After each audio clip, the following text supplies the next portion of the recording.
Now we're going to explore some of the power tools that are on the site. Some of these are within slope charts, some of them are outside of it. We'll start off over here on the equities menu. We're going to slope matrix quotes. What this does is it takes the watch lists that you've assembled within slope charts and lets you choose any of those lists, or you can choose any of the predefined lists that exist. And this will give you the latest information about what those symbols have been doing, and you can sort them with respect to price, their dollar change, their percentage change. This is just a very quick, handy way to tease out any big movement that's been going on in the market and find out who the leaders and losers are within any particular watch list of yours. We've also got a couple of interesting critters here. One's called Meteor Matrix, and what this will do is it presents to you 4 big indexes: the S&P, the Russell, the Nasdaq Composite, and the Dow Industrial, and shows you day to day up to the present how hot or cold they're running based on our own proprietary set of indicators.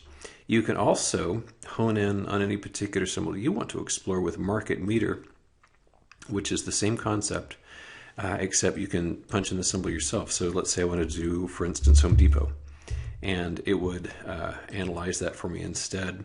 And I could choose if I just wanted the present day, or I could go back 60 days and watch in an animated fashion as the strength or weakness of that particular instrument moved about, how it's doing on a relative scale.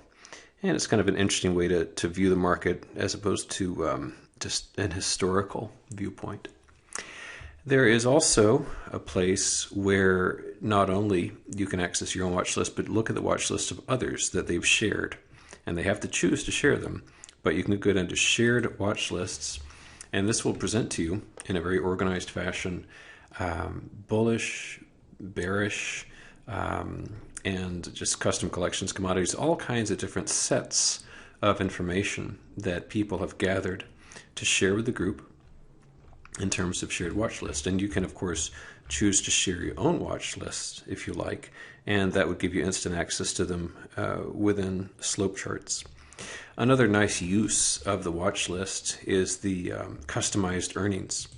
So, for example, as I'm recording this, I have 52 different short positions, and I might be curious when those are going to report their earnings. So I could go to the watch list in question, which is TK Short, and it would present to me in order of the most proximal when the earnings are going to come out, and even if it's going to be before the open or after the close.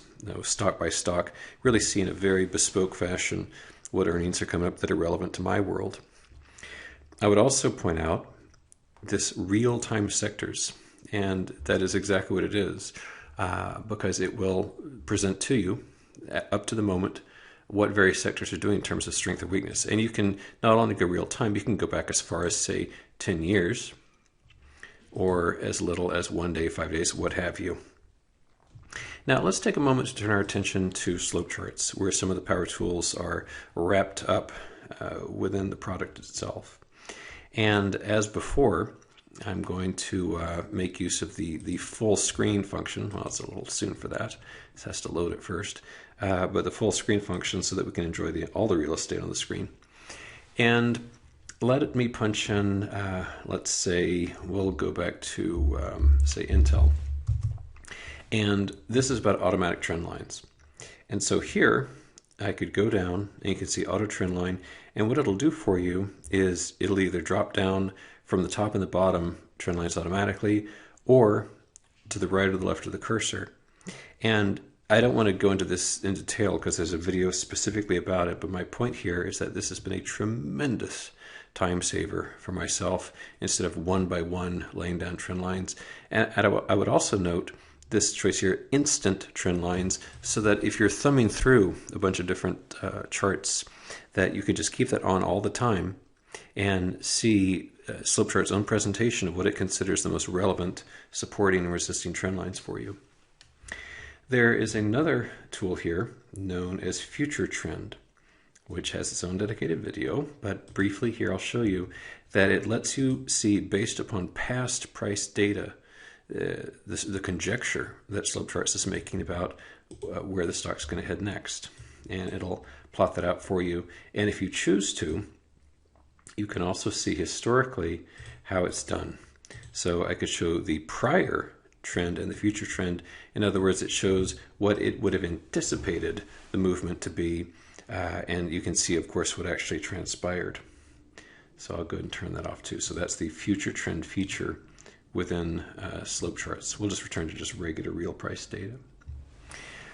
Also within the tools menu is Candle Hunter. Now you may be familiar with candlestick patterns, and what this allows you to do is choose any of these that you would like to see, and you can even fine-tune pattern by pattern the parameters of each and every one of those candlesticks.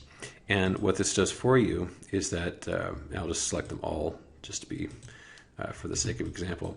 By choosing all of them, what it'll do is present to you each instance of that taking place. And I don't happen to have these turned to candlesticks right now. These are bar charts.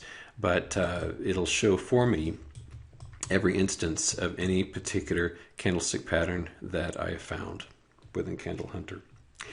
Last item I want to show you, and I'll turn Candle Hunter off just to keep it clean.